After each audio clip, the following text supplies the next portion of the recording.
Bom, boa tarde, pessoal. A aula de hoje é sobre um protozoário intracelular obrigatório denominado de Toxoplasma gondii.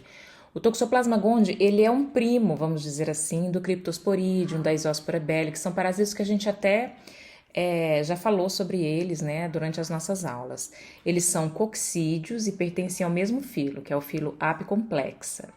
Só que Toxoplasma gondii ele infecta aproximadamente um terço da população mundial. Então, ele é um dos parasitas que obtiveram assim, o maior sucesso, né? Em termos de infecção. E os seus hospedeiros definitivos são gatos, outros felídeos também, né?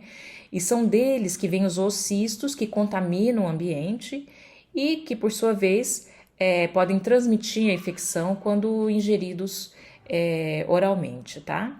Então, a ampla variedade de hospedeiros vertebrados, hospedeiros intermediários, incluindo o homem, né? Faz desse parasita assim tão disseminado aí pelo mundo, tá? Então vamos falar um pouquinho sobre ele. O Toxoplasma gondii, como eu falei, é um protozoário intracelular obrigatório e ele infecta todo tipo de célula, tá, gente? Célula nucleada. Então, ele pode infectar virtualmente qualquer tipo de célula. Leucócito, células do sistema fagocítico mononuclear, células musculares esqueléticas, neurônios. E uma vez que eles infectam as células, eles vivem no interior de uma estrutura que é chamada de vacúolo parasitóforo. Dentro desse vacúolo parasitóforo, ele consegue se evadir da resposta imune e, ao mesmo tempo, ele obtém das células, né, substâncias que ele precisa para sobreviver, para poder se multiplicar.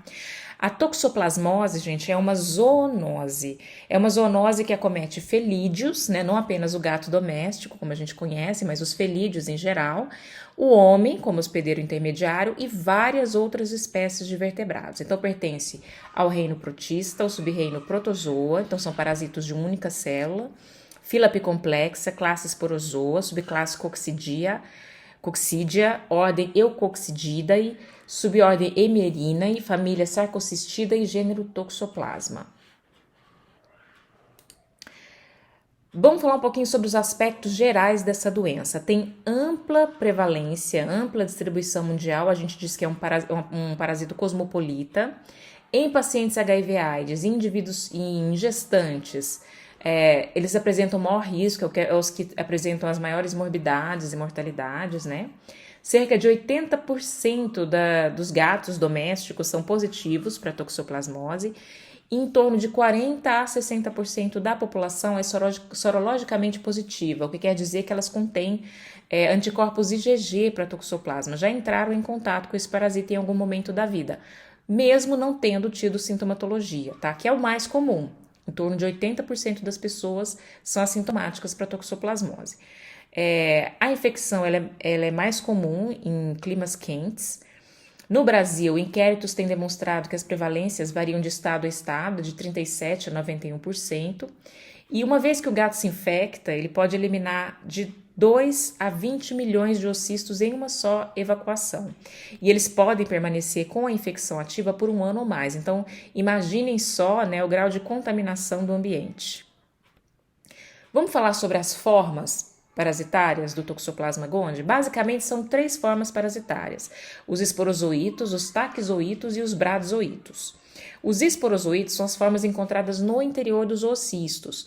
Um oocisto de toxoplasma contém, muito semelhantemente ao que ocorre com a Isospora belli, apresenta 2 esporocistos e cada esporocisto contém 4 esporozoítos no seu interior. Então, os esporozoítos eles estão presentes no interior dos oocistos, tá? E são eliminados nas fezes do hospedeiro definitivo. Só que também, semelhantemente ao que ocorre com a Isospora belli, o oocisto, quando liberado, ele ainda não está pronto, ele não está esporulado, ele ainda não é infectivo, né? Não é maduro. Então, ele precisa passar por um período de 2 a 5 dias com alta oxigenação, alta umidade. E aí ocorre esse processo de esporulação e formação dos esporozoítos.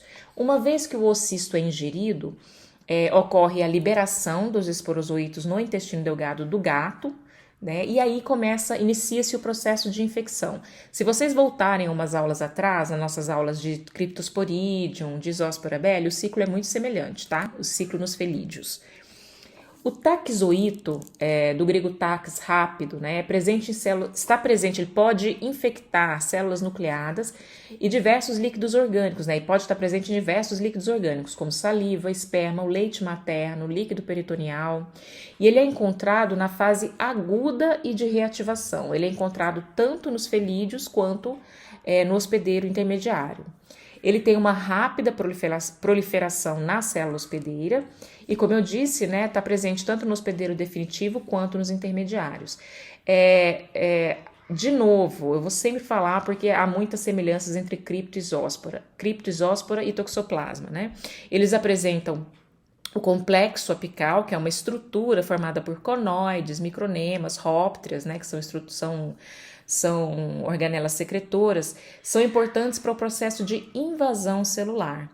O processo de invasão ele envolve tanto o citoesqueleto do parasito quanto a liberação do conteúdo de rópteras, micronemas e assim por diante, tá bom? Isso aqui é uma célula, aqui a gente vê o núcleo, com um vacúolo parasitóforo e no interior do vacúolo parasitóforo vários taquizoítos. E aqui por microscopia eletrônica de transmissão a gente consegue ver os taquizoítos com esse formato de banana, tá? A localização perinuclear desses vacúolos parasitóforos é algo também que ele compartilha em comum com Isospora belli. Bradizoíto vem do grego brade, que é lento. Essa forma é encontrada dentro de cistos teciduais. E cistos teciduais eles são encontrados nos tecidos do gato e dos hospedeiros intermediários também, no miocárdio, no cérebro, nos músculos, tá? Cada cisto pode conter até 3.000 bradizoítos. Essas formas, gente, por exemplo, no homem, que é seu hospedeiro invertebrado, no hospedeiro intermediário, essas formas podem viver durante toda a vida, né, do indivíduo e acredita-se que seja responsável por exemplo, por processos de reagudização quando o indivíduo, por alguma razão, torna-se imunossuprimido, imunodeprimido. A morfologia dos oocistos, né? Eu já falei para vocês que contém 2 esporocistos. O oocisto maduro contém 2 esporocistos, com 4 esporozoítos no interior de cada esporocisto, tá? Aqui a gente observa os esporozoítos ainda em A não esporulado e em B já esporulado. Aqui é por microscopia eletrônica de transmissão. O anterior era de varredura, gente. Eu acho que eu falei transmissão, mas é varredura, tá? Esse aqui é uma microscopia eletrônica de varredura. De transmissão. E aqui, ó, olha, 2 oocistos, um na forma de esporonte, outro de esporoblasto, então são oocistos imaturos. Eles são liberados nas fezes dos gatos dessa forma. O toxoplasma, então, é capaz de infectar e se replicar dentro de células nucleadas de mamíferos e de aves. Olha a quantidade de tipos celulares que esse parasito consegue infectar. E ele apresenta um ciclo de vida heteroxeno, porque ele reproduz-se sexuadamente nos felídeos, que são seus hospedeiros definitivos, e assexuadamente nos demais hospedeiros, que são os intermediários. Então, falando novamente, os hospedeiros definitivos é onde ocorre reprodução sexuada e assexuada, e nos hospedeiros intermediários apenas reprodução assexuada. Nos hospedeiros definitivos, né, nos felídeos, a gente lembra dos gatos, que é o que está mais próximo da gente aí. As formas do ciclo sexuado a gente observa no epitélio intestinal. E formas do ciclo assexuado também. Formas de resistência são os oocistos no meio externo junto às fezes. E nos demais hospedeiros, que são os hospedeiros intermediários, homem e outros animais, eles podem se encontrar em diferentes tipos de células, com exceção de hemácias. A gente vê taquizoítos dentro dos vacúolos parasitóforos ou na circulação sanguínea ou linfática, é o que a gente observa na fase aguda, e em líquidos orgânicos como saliva, leite, esperma, líquido peritoneal. Lembrando que na fase crônica, nos hospedeiros intermediários, o que a gente observa são cistos teciduais. Então a gente vê taquizoítos circulantes na fase aguda e cistos teciduais na fase crônica, ok? Falando um pouquinho do ciclo de vida no hospedeiro definitivo. Então, de uma forma geral, os felídeos eles se contaminam ou ingerindo cistos teciduais na presa, aqui no caso está mostrando um camundongo, né? Ou por meio mesmo da ingestão de oocistos. O que acontece se ocorrer, por exemplo, se for a ingestão de cistos teciduais? Lá ocorre a digestão desses cistos com o suco gástrico. No intestino delgado, o ambiente do intestino delgado propicia a excistação dos esporozoítos, ou a liberação desses esporozoítos de dentro do cisto, dentro do cisto, né? E eles invadem, essas formas invadem, aqui no caso são bradizoítos, né? Invadem as células epiteliais intestinais e iniciam o processo de reprodução assexuada. Eles se multiplicam assexuadamente, formando vários taquizoítos que são liberados das células e novamente invadem outras células. E esse processo ocorre durante a fase aguda da infecção. Em um dado momento, um taquizoíto vai dar origem a um macrogameta, que é o gameta feminino, e um microgameta, que são gametas masculinos. Os microgametas, eles são dotados de flagelo, então eles conseguem ir ao encontro do macrogameta e fertilizar esse macrogameta, formando o zigoto ou o ocisto. Esses ocistos são liberados nas fezes, como eu falei, ainda não esporulados, e em torno de 2 a 5 dias eles se esporulam com boas condições ambientais, então alta temperatura, boa oxigenação. Esse é o ciclo no hospedeiro definitivo, gente, então a gente tem uma reprodução sexuada acontecendo aqui. Agora vamos falar do ciclo no hospedeiro intermediário. Nos hospedeiros intermediários, basicamente o que nós temos, eu vou mostrar para vocês mais para frente as formas de transmissão, mas vamos supor que ocorreu por exemplo, pela ingestão do ocisto. Uma vez que o ocisto é ingerido, ocorre a liberação dos taquizoítos no intestino delgado, eles atravessam a parede desse intestino delgado, invadem qualquer tipo celular, daí caem, né, na circulação sanguínea, linfática, eles podem se multiplicar em qualquer tipo celular, com exceção das hemácias, e eles fazem esse processo de divisão sexuada muitas e muitas vezes no interior das células. Ocorre o processo de lise dessas células, ou simplesmente esses taquizoides se liberam, tá?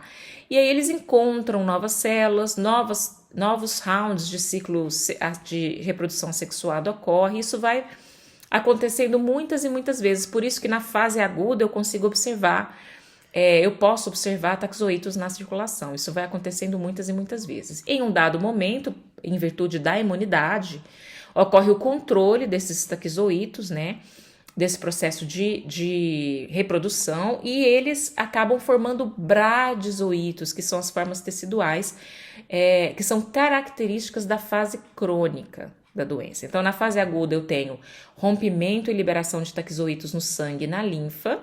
Com o desenvolvimento da imunidade, eu tenho na fase crônica a formação de cistos intrateciduais, né? Eles formam uma parede cística com vários bradizoítos no seu interior. E são, no indivíduo imunocompetente, basicamente você vive com esses cistos teciduais durante toda a sua vida sem nada ocorrer. O sistema imune está sempre ali mantendo as formas ainda em latência.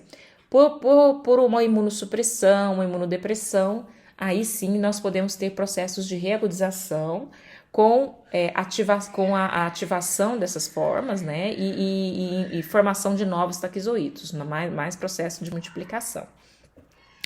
Para o hospedeiro intermediário, quais são as formas de transmissão? Então, por exemplo, aqui para o homem, as formas de transmissão bem estabelecidas através de água ou alimento contendo ocistos esporulados, a contaminação do ambiente.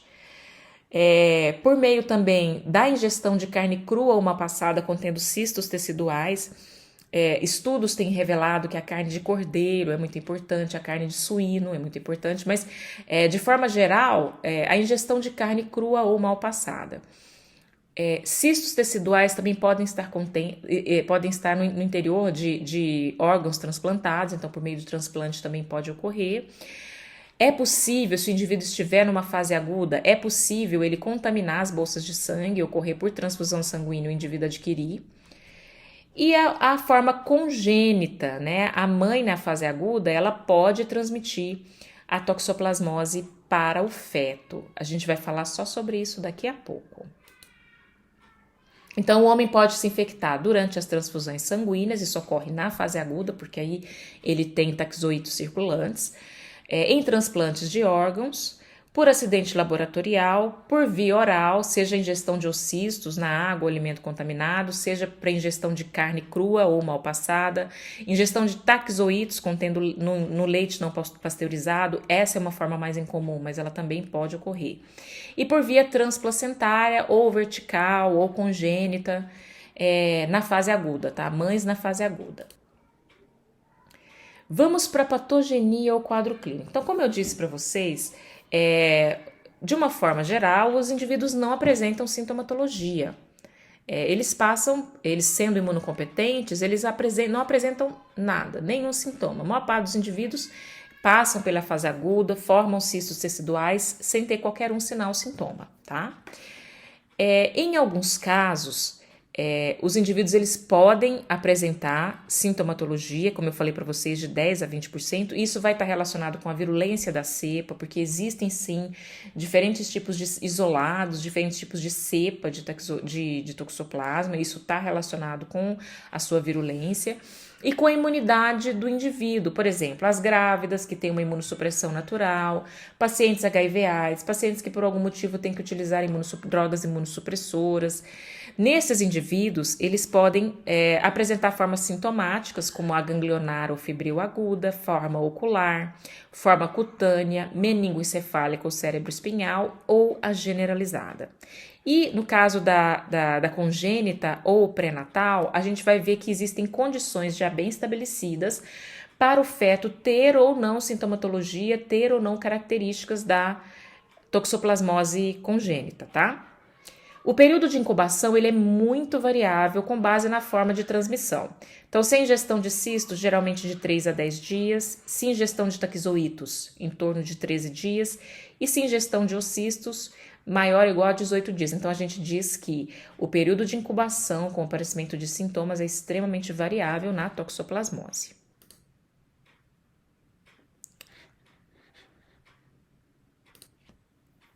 Então, a infecção geralmente assintomática em indivíduos imunocompetentes. É lógico que eles passam por uma fase aguda, com produção de IgM, posteriormente uma fase crônica, com produção de IgG, e geralmente esse IgG dura toda a vida do indivíduo. Indivíduos imunocomprometidos, por sua vez, a encefalite toxoplasmótica é uma das manifestações mais importantes. E esses indivíduos tendem a ter formas mais severas da toxoplasmose, né? A encefalite, por exemplo, é caracterizada por dor de cabeça, desorientação, sonolência, convulsões, podendo levar ao quadro de coma. É muito comum em paciente HIV/AIDS, tá? Encefalite toxoplasmótica. Ainda com relação à toxoplasmose pós-natal, a maioria dos casos, então, é assintomático. Com relação às formas sintomáticas, também tem aquelas formas mais leves. O indivíduo não tem febre ou queixas, né? Apresenta mais um diagnóstico pelo exame laboratorial, pode apresentar uma IgG positiva. O indivíduo também pode apresentar adenopatias sem febre ou adenopatia e febre. É um quadro muito semelhante a uma gripe, que pode durar assim uma semana, pode durar até um mês.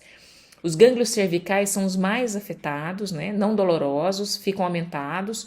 E o indivíduo também pode ter mialgia, que é a dor muscular, cefaleia, perda de apetite, indisposição, nos indivíduos que tendem a uma maior sintomatologia. A corioretinite, gente, é o nome correto para a toxoplasmose ocular. Pode ser também uma manifestação tardia da doença congênita, a gente vai falar mais para frente. E também ocorre na infecção aguda e na reativação. E as encefalites, elas são mais comuns em pacientes imunodeprimidos, como eu falei, em pacientes HIV/AIDS, pela presença de cistos teciduais no sistema nervoso central. A encefalite é o mais comum, é o quadro mais comum nesses indivíduos pelo acometimento do sistema nervoso central, tá? Nos indivíduos, o que se acredita que ocorre nos indivíduos HIV/AIDS? O que eles têm, na verdade, é uma reativação de cistos com a liberação de taquizoítos pela diminuição dos linfócitos TCD4. Então, ocorre uma infecção disseminada, podendo levar a encefalite, miocardite, retinocoroidite, e a variação do quadro clínico, a severidade da doença, está muito relacionada com o genótipo do parasita. Existem vários artigos relatando, inclusive, a prevalência de determinados genótipos aqui no Brasil, tanto em animais, quanto no hospedeiro humano. Aqui demonstrando o processo de formação de cistos cerebrais na toxoplasmose. Aqui também calcificações cerebrais no indivíduo com neurotoxoplasmose. Aqui, né, gente, são cistos. E agora a forma congênita ou pré-natal, que também já é bem estabelecida, gente. Como é que ocorre a forma congênita ou pré-natal? Para ela ocorrer, a mãe tem que estar numa fase aguda da infecção durante a gestação. Ou então tem que ocorrer um processo de reagudização se essa mãe for imunossuprimida. Então pode ocorrer. O que acontece? Os taxoítos, eles voltam, os bradizoítos, né, gente, eles acabam se rompendo, caem na circulação sanguínea, linfática, voltam a se multiplicar sexuadamente e aí passam a se encontrar em diversos locais, inclusive conseguem ultrapassar a barreira transplacentária. Isso que é infecção congênita ou pré-natal. É uma transmissão vertical de Toxoplasma gondii com transferência transplacentária de taxoítos, tá?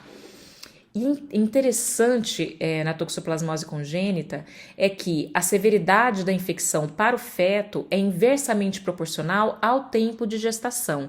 Então vamos dar uma olhada aqui, ó, a gravidez na idade, no momento em que a soroconversão ocorreu, aqui em semanas, né, da gestação, a taxa de transmissão transplacentária e o risco da criança desenvolver algum sintoma clínico antes dos 3 anos de idade.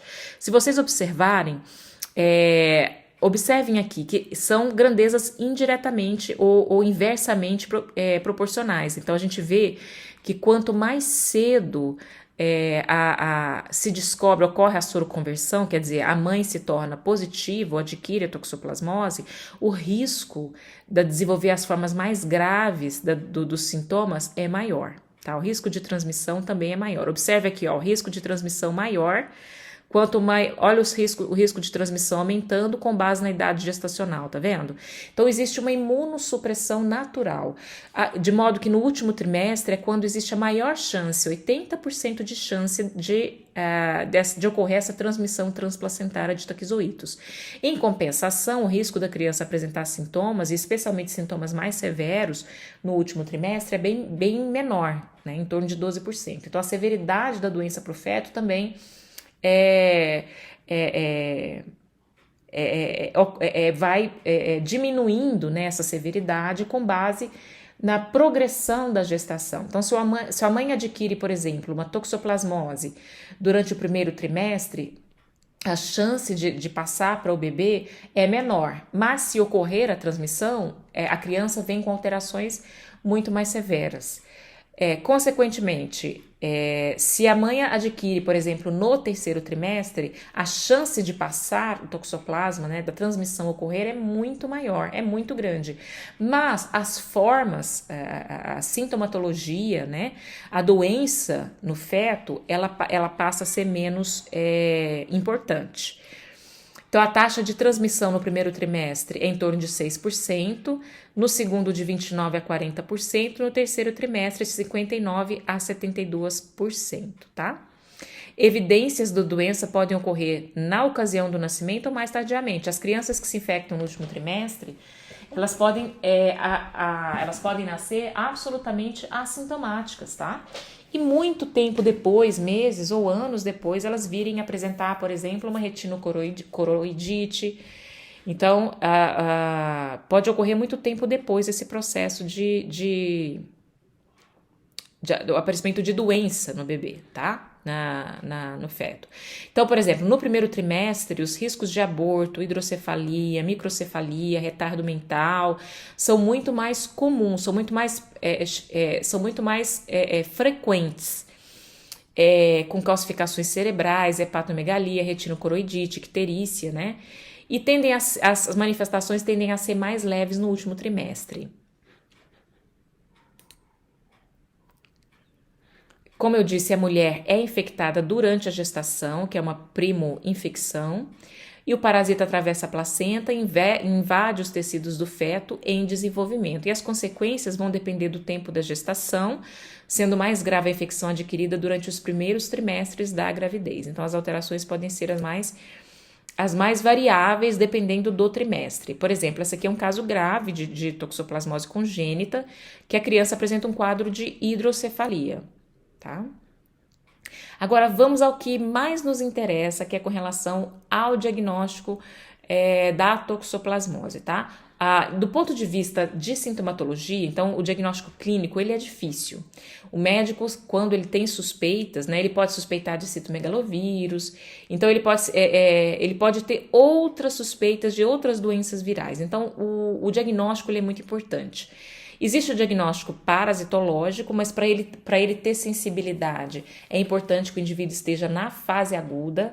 Eu posso dizer que os exames diretos, eles são menos importantes. O médico, né, na prática clínica, os métodos indiretos, ou seja, aqueles que visam a procura de anticorpos, né, a sorologia, que é especialmente importante para diagnóstico da toxoplasmose. Falando dos testes diretos, né, do parasitológico, que geralmente é feito por laboratórios específicos, é difícil se o indivíduo é dependente do SUS especificamente, né? É bem difícil de ser realizado, porque realmente você tem que enviar amostras para laboratórios onde isso é feito de forma rotineira. Então, é possível detectar o parasito em biópsia, cortes histológicos curados pelo GIMSA. A parasitemia ela é bem transiente, viu, gente? Então, é bem transiente. Então, é difícil você pegar essa parasitemia, mas pode ocorrer, por exemplo, em paciente HIV/AIDS, você pode ver no líquor. É possível isolar o parasito por inoculação em camundongos, então você pega o material e inocula, por exemplo, líquor ou material proveniente de biópsia, inocula em camundongos, espera mais ou menos de 6 a 10 dias e faz a pesquisa de taquizoítos no líquido peritoneal, nos cistos no cérebro, né, ou em outros tecidos. Isso é feito por laboratórios de pesquisa, basicamente. É possível realizar também cultura em fibroblastos. E é, claro, a PCR, que é padrão ouro nesse sentido, né, para detecção de toxoplasmose de tecidos ou de amostras. É padrão ouro, PCR. O perfil sorológico na toxoplasmose. Longe de mim também querer explicar a interpretação clínica para vocês de sorologia para toxoplasmose. Mas como por ser um assunto muito interessante e vocês vão lidar na rotina de vocês quando passarem pelo laboratório de sorologia ou trabalharem em laboratório de sorologia, vocês diariamente vão fazer testes diagnósticos, especialmente ELISA, imunofluorescência indireta, para detecção de toxoplasma. Então é muito importante vocês saberem o que vocês estão medindo, o que vocês estão fazendo, né? A IgM, ela aparece na primeira semana de infecção, mas ela não pode ser considerada na toxoplasmose um marcador de fase aguda, porque ela pode persistir. Em grande parte dos indivíduos, ela persiste. Observem aqui o gráfico em vermelho, em que você vê IgM ainda durando por muito, muito tempo no indivíduo. Então, nem sempre a presença de IgM é sinal de indivíduo em fase aguda. A IgG, nós temos dois tipos de IgG, uma IgG de baixa avidez e uma IgG de alta avidez. O que é a avidez? A avidez é uma força com que da interação do anticorpo com o seu antígeno, que no caso aqui é o toxoplasma. Quanto mais a infecção vai ocorrendo, a infecção vai se tornando mais...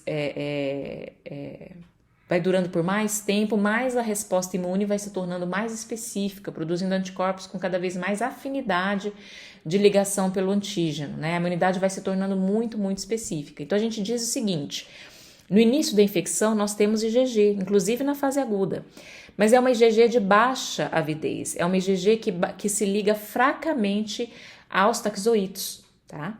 E com a progressão da infecção, vai se formando a IgG de alta avidez.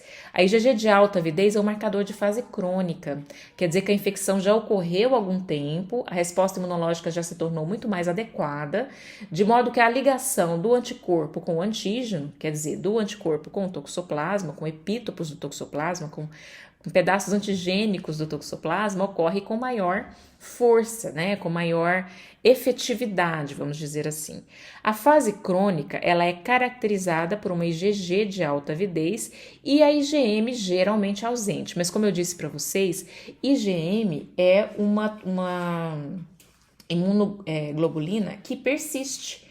Então, eles podem ser detectados até ao terceiro mês pós-infecção, tá? Você pode ter até o terceiro mês pós-infecção com IgM positivo. Então, é claro, o indivíduo, por exemplo, que é IgM negativo e IgG negativo, é um indivíduo que nunca se infectou, né? Um só exame com um título alto de IgM, gente, não serve para dizer muita coisa, tá? Geralmente ele tem que ser repetido, especialmente nas gestantes. E eu já vou mostrar para vocês o quadro, como que é, para você ter o diagnóstico correto. Então, nós temos perfis. Olha, o perfil 1, ele é caracterizado por uma IgM elevada e por uma IgG de baixa avidez, como eu falei para vocês. Aqui são os casos claros, né, gente? Sem determinações, nada de confusão. Existem os indivíduos em transição, são aqueles que têm IgG de alta avidez e IgM baixa ou residual. Esses indivíduos aqui já estão na fase crônica, né? O problema é que existe essa IgM residual, pode confundir o indivíduo se ele não tiver noção do que ocorre na toxoplasmose. E o perfil 3 é o indivíduo com infecção latente, é o IgG de alta avidez e títulos intermediários com IgM ausente. Nesse caso, você fecha diagnóstico. Se o indivíduo ele tem IgG de alta avidez e IgM ausente, aí você fecha o indivíduo como tendo fase crônica.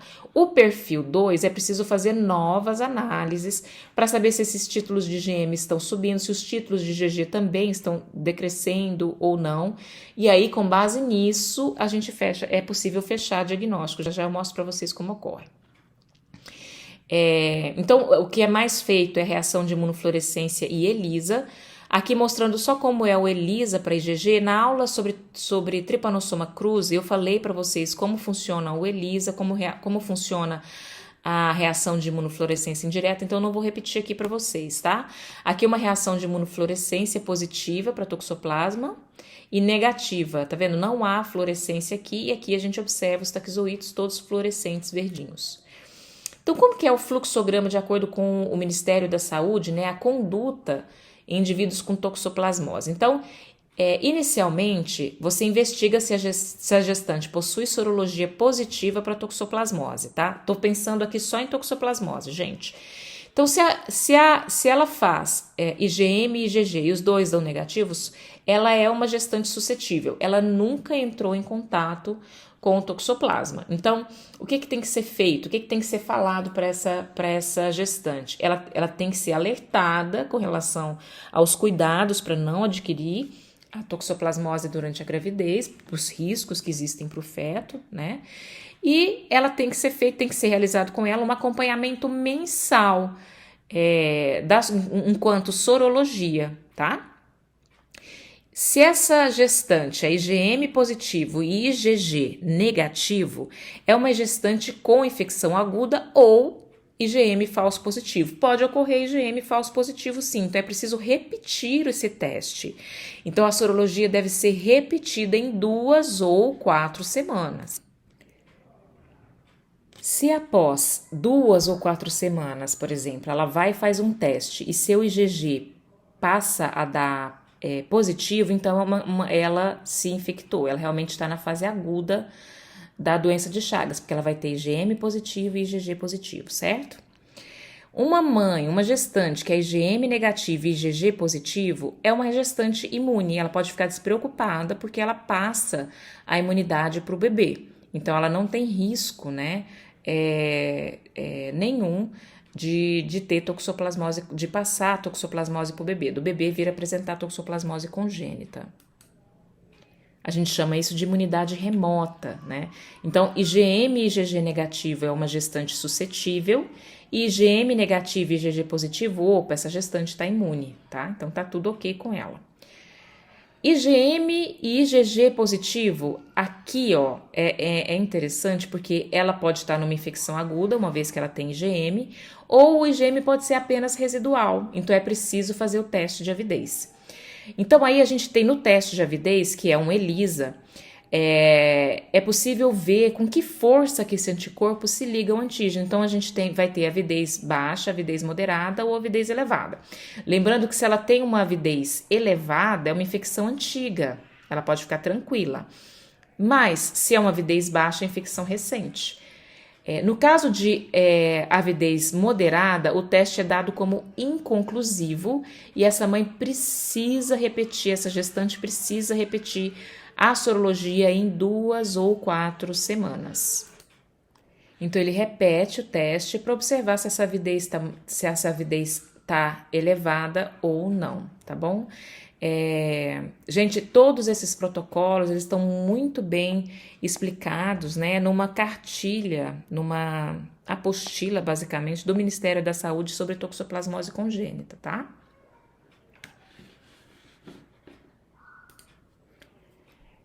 Então, na fase pré-natal, para se diagnosticar a fase congênita, é lógico que não é feita apenas a sorologia, né, gente? Olha, bom, a mãe tá positiva, e agora o que eu faço, né? É feita ultrassonografia para observar calcificações, presença de hidrocefalia. É possível fazer PCR do líquido amniótico e aí detectar o parasita.